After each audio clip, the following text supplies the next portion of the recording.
വിശുദ്ധ ലൂക്കാ എഴുതിയ സുവിശേഷം 22-ാം അധ്യായം. പണവും വാളും കരുതുക. അനന്തരം അവൻ അവരോട് ചോദിച്ചു, ഞാൻ നിങ്ങളെ മടിശീലയോ ഭാണ്ഡമോ ചെരിപ്പോ ഇല്ലാതെ അയച്ചപ്പോൾ നിങ്ങൾക്ക് എന്തിനെങ്കിലും കുറവുണ്ടായോ? അവർ പറഞ്ഞു, ഒന്നിനും കുറവുണ്ടായില്ല. അവൻ പറഞ്ഞു, എന്നാൽ ഇപ്പോൾ മടിശീലയുള്ളവൻ അതെടുക്കട്ടെ, അതുപോലെ തന്നെ ഭാണ്ഡവും. വാളില്ലാത്തവൻ സ്വന്തം കുപ്പായം വിറ്റ് വാൾ വാങ്ങട്ടെ. ഞാൻ നിങ്ങളോട് പറയുന്നു, അവൻ നിയമലംഘകരോടുകൂടെ എണ്ണപ്പെട്ട് എന്നെഴുതിയിരിക്കുന്നത് എന്നിൽ നിവൃത്തിയാകേണ്ടിയിരിക്കുന്നു. എന്തെന്നാൽ എന്നെപ്പറ്റി എഴുതിയിരിക്കുന്നത് പൂർത്തിയാകേണ്ടതാണ്. അവർ പറഞ്ഞു, കർത്താവേ, ഇതാ ഇവിടെ 2 വാളുണ്ട്. അവൻ പറഞ്ഞു, മതി. ഗത്സമനിയിൽ പ്രാർത്ഥിക്കുന്നു. അവൻ പുറത്തു വന്ന് പതിവ് പോലെ ഒലിവ് മലയിലേക്ക് പോയി. ശിഷ്യന്മാരും അവനെ പിന്തുടർന്നു. അവിടെ എത്തിയപ്പോൾ അവൻ അവരോട് പറഞ്ഞു, നിങ്ങൾ പരീക്ഷയിൽ ഉൾപ്പെടാതിരിക്കാൻ പ്രാർത്ഥിക്കുവിൻ. അവൻ അവരിൽ നിന്ന് ഒരു കല്ലേറു ദൂരം മാറി മുട്ടിന്മേൽ വീണു പ്രാർത്ഥിച്ചു, പിതാവേ, അങ്ങേക്കിഷ്ടമാണെങ്കിൽ ഈ പാനപാത്രം എന്നിൽ നിന്ന് അകറ്റണമേ. എങ്കിലും എൻ്റെ ഹിതമല്ല, അവിടുത്തെ ഹിതം നിറവേറട്ടെ. അപ്പോൾ അവനെ ശക്തിപ്പെടുത്താൻ സ്വർഗത്തിൽ നിന്ന് ഒരു ദൂതൻ പ്രത്യക്ഷപ്പെട്ടു. അവൻ തീവ്രവേദനയിൽ മുഴുകി കൂടുതൽ തീക്ഷ്ണമായി പ്രാർത്ഥിച്ചു. അവൻ്റെ വിയർപ്പ് രക്തത്തുള്ളികൾ പോലെ നിലത്തു വീണു. അവൻ പ്രാർത്ഥന കഴിഞ്ഞെഴുന്നേറ്റ് ശിഷ്യന്മാരുടെ അടുത്ത് വന്നപ്പോൾ അവർ വ്യസനം നിമിത്തം തളർന്നുറങ്ങുന്നത് കണ്ടു.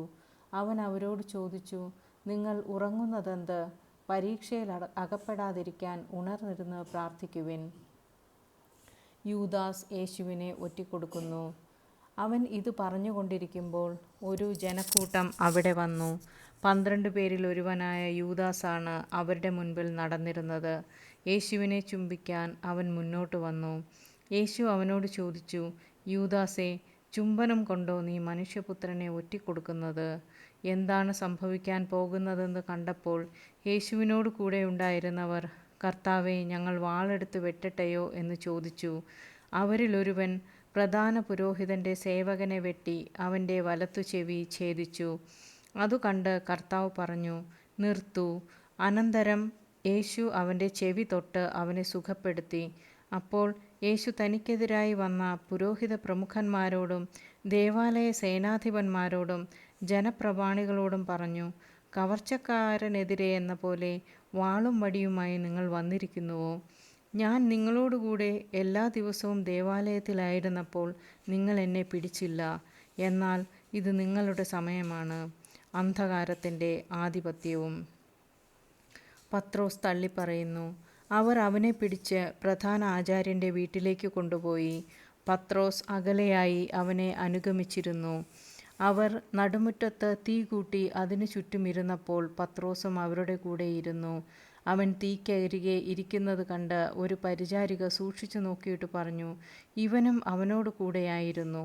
എന്നാൽ പത്രോസ് അത് നിഷേധിച്ച്, സ്ത്രീയെ, അവനെ ഞാൻ അറിയുകയില്ല എന്ന് പറഞ്ഞു. അല്പം കഴിഞ്ഞ് വേറൊരാൾ പത്രോസിനെ കണ്ടിട്ട് പറഞ്ഞു, നീയും അവനിൽ ഒരുവനാണ്. അപ്പോൾ അവൻ പറഞ്ഞു, മനുഷ്യ, ഞാനല്ല. ഏകദേശം 1 മണിക്കൂർ കഴിഞ്ഞ് വേറൊരാൾ ഉറപ്പിച്ചു പറഞ്ഞു, തീർച്ചയായും ഈ മനുഷ്യനും അവനോട് കൂടെയായിരുന്നു. ഇവനും ഗലീലിയക്കാരനാണല്ലോ.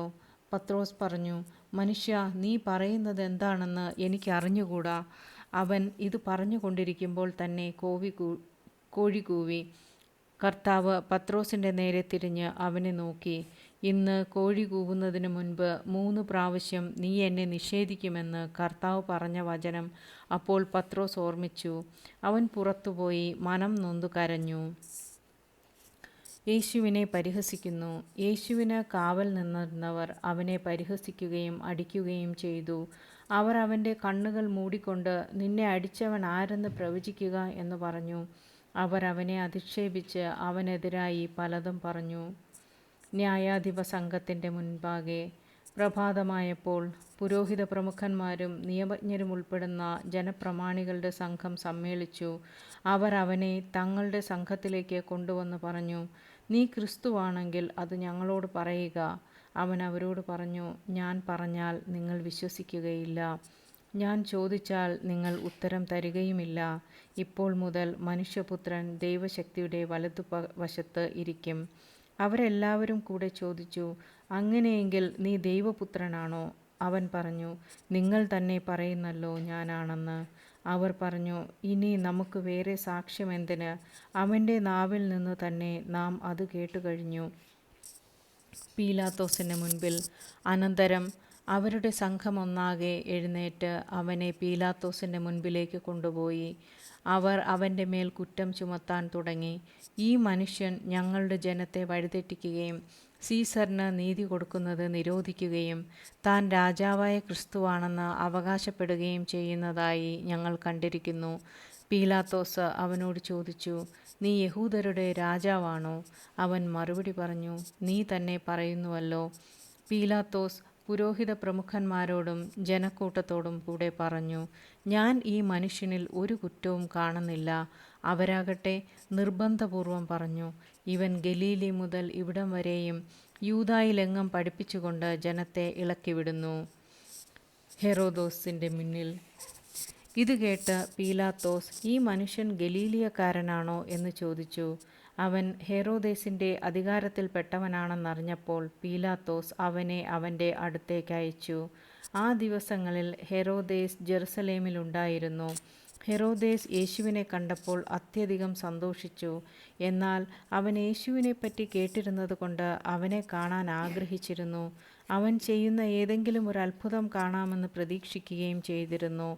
അതിനാൽ അവൻ പലതും അവനോട് ചോദിച്ചു. പക്ഷേ അവൻ ഒന്നിനും ഉത്തരം പറഞ്ഞില്ല. പ്രധാന പുരോഹിതന്മാരും നിയമജ്ഞരും അവൻ്റെ മേൽ ആവേശപൂർവ്വം കുറ്റം ചുമത്തിക്കൊണ്ട് ചുറ്റും നിന്നിരുന്നു. ഹെരോദേസ് പടയാളികളോട് ചേർന്ന് അവനോട് നിന്ദ്യമായി പെരുമാറുകയും അവനെ അധിക്ഷേപിക്കുകയും ചെയ്തു.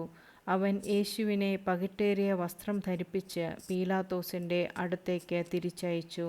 അന്നു മുതൽ ഹെരോദേസും പീലാത്തോസും പരസ്പരം സ്നേഹിതന്മാരായി. മുൻപ് അവർ ശത്രുതയിലാണ് കഴിഞ്ഞിരുന്നത്. യേശുവിനെ വിധിക്കുന്നു. പീലാത്തോസ് പുരോഹിത പ്രമുഖന്മാരെയും നേതാക്കന്മാരെയും ജനത്തെയും ഒന്നിച്ചുകൂട്ടി അവരോട് പറഞ്ഞു, ജനത്തെ വഴിപിഴപ്പിക്കുന്നു എന്ന് പറഞ്ഞ് നിങ്ങൾ ഇവനെ എൻ്റെ മുൻപിൽ കൊണ്ടുവന്നു.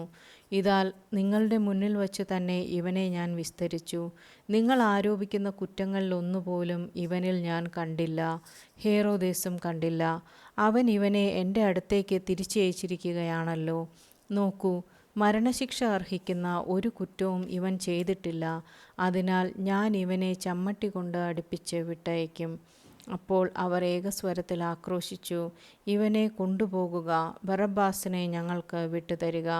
പട്ടണത്തിൽ നടന്ന കലാപത്തിനും കൊലപാതകത്തിനും കാരാഗൃഹത്തിൽ അടയ്ക്കപ്പെട്ടവനാണ് ബറബ്ബാസ്. യേശുവിനെ വിട്ടയക്കണമെന്ന് ആഗ്രഹിച്ചുകൊണ്ട് പീലാത്തോസ് ഒരിക്കൽ കൂടി അവനോട് സംസാരിച്ചു. അവരാകട്ടെ, ക്രൂശിക്കുക, അവനെ ക്രൂശിക്കുക എന്ന് വിളിച്ചു പറഞ്ഞുകൊണ്ടിരുന്നു. പീലാത്തോസ് മൂന്നാം പ്രാവശ്യവും അവരോട് ചോദിച്ചു, അവൻ എന്ത് തിന്മ പ്രവർത്തിച്ചു? വധശിക്ഷ അർഹിക്കുന്ന ഒരു കുറ്റവും ഞാൻ അവനിൽ കണ്ടില്ല. അതുകൊണ്ട് ഞാൻ അവനെ ചമ്മട്ടി കൊണ്ട് അടിപ്പിച്ച് വിട്ടയക്കും. അവനെ ക്രൂശിക്കണമെന്ന് അവർ നിർബന്ധപൂർവം ഉച്ചത്തിൽ വിളിച്ചു പറഞ്ഞുകൊണ്ടിരുന്നു. അവസാനം അവരുടെ നിർബന്ധം തന്നെ വിജയിച്ചു. അവർ ആവശ്യപ്പെട്ടത് അനുവദിച്ചു കൊടുക്കുവാൻ പീലാത്തോസ് തീരുമാനിച്ചു. അവർ ആവശ്യപ്പെട്ട മനുഷ്യനെ, കലാപത്തിനും കൊലപാതകത്തിനും കാരാഗൃഹത്തിൽ അടയ്ക്കപ്പെട്ടിരുന്നവനെ അവൻ വിട്ടയക്കുകയും യേശുവിനെ അവരുടെ ഇംഗിതത്തിന് ഏൽപ്പിച്ചു കൊടുക്കുകയും ചെയ്തു. യേശുവിനെ കുരിശിൽ തറയ്ക്കുന്നു. അവർ അവനെ കൊണ്ടുപോകുമ്പോൾ നാട്ടിൻ പുറത്തുനിന്ന് ആ വഴി വന്ന ശിമയോൻ എന്ന ഒരു കിറേനേക്കാരനെ പിടിച്ചു നിർത്തി കുരിശ് ചുമലിൽ വച്ച് യേശുവിൻ്റെ പുറകെ ചുമന്നു കൊണ്ടുവരാൻ നിർബന്ധിച്ചു. ഒരു വലിയ ജനക്കൂട്ടവും കരയുകയും മുറവിളി കൂട്ടുകയും ചെയ്തിരുന്ന സ്ത്രീകളുടെ സമൂഹവും യേശുവിൻ്റെ പിന്നാലെ പോയിരുന്നു. അവരുടെ നേരെ തിരിഞ്ഞ് യേശു പറഞ്ഞു, ജെറുസലേം പുത്രിമാരെ, എന്നെ പ്രതി നിങ്ങൾ കരയേണ്ട. നിങ്ങളെയും നിങ്ങളുടെ മക്കളെയും പ്രതി കരയുവിൻ. എന്തെന്നാൽ വന്ധ്യകൾക്കും പ്രസവിക്കാത്ത ഉദരങ്ങൾക്കും പാലൂട്ടാത്ത മുലകൾക്കും ഭാഗ്യം എന്ന് പറയപ്പെടുന്ന ദിവസങ്ങൾ വരും. അന്ന് അവർ പർവ്വതങ്ങളോട് ഞങ്ങളുടെ മേൽ വീഴുകയെന്നും കുന്നുകളോട് ഞങ്ങളെ മൂടിക്കളയുകയെന്നും പറയാൻ തുടങ്ങും. പച്ചത്തടിയോട് അവർ ഇങ്ങനെയാണ് ചെയ്യുന്നതെങ്കിൽ ഉണങ്ങിയതിന് എന്തു സംഭവിക്കും? കുറ്റവാളികളായ മറ്റു 2 പേരുടെ കൂടെ അവനോടൊപ്പം വധിക്കാൻ അവർ കൂട്ടിക്കൊണ്ടുപോയി. തലയോട് എന്ന് വിളിക്കുന്ന സ്ഥലത്ത് അവർ വന്നു. അവിടെ അവർ അവനെ കുരിശിൽ തറച്ചു. ആ കുറ്റവാളികളെയും ഒരുവനെ അവൻ്റെ വലത്തുവശത്തും ഇതരനെ ഇടത്തുവശത്തും ക്രൂശിച്ചു.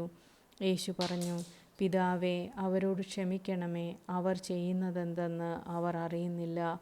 അവൻ്റെ വസ്ത്രങ്ങൾ ഭാഗിച്ചെടുക്കാൻ അവർ കുറിയിട്ടു. ജനം നോക്കി നിന്നു. പ്രമാണികളാകട്ടെ അവനെ പരിഹസിച്ചു പറഞ്ഞു, ഇവൻ മറ്റുള്ളവരെ രക്ഷിച്ചു.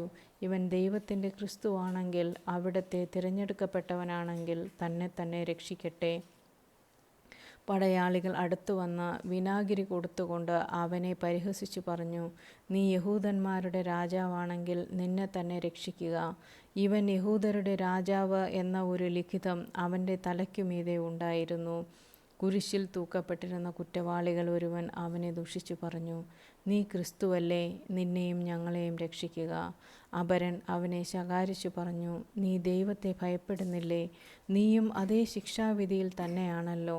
നമ്മുടെ ശിക്ഷാവിധി ന്യായമാണ്. നമ്മുടെ പ്രവൃത്തികൾക്ക് തക്ക പ്രതിഫലം നമുക്ക് ലഭിച്ചിരിക്കുന്നു. ഇവൻ ഒരു തെറ്റും ചെയ്തിട്ടില്ല. അവൻ തുടർന്നു, യേശുവേ, നീ നിന്റെ രാജ്യത്ത് പ്രവേശിക്കുമ്പോൾ എന്നെയും ഓർക്കണമേ.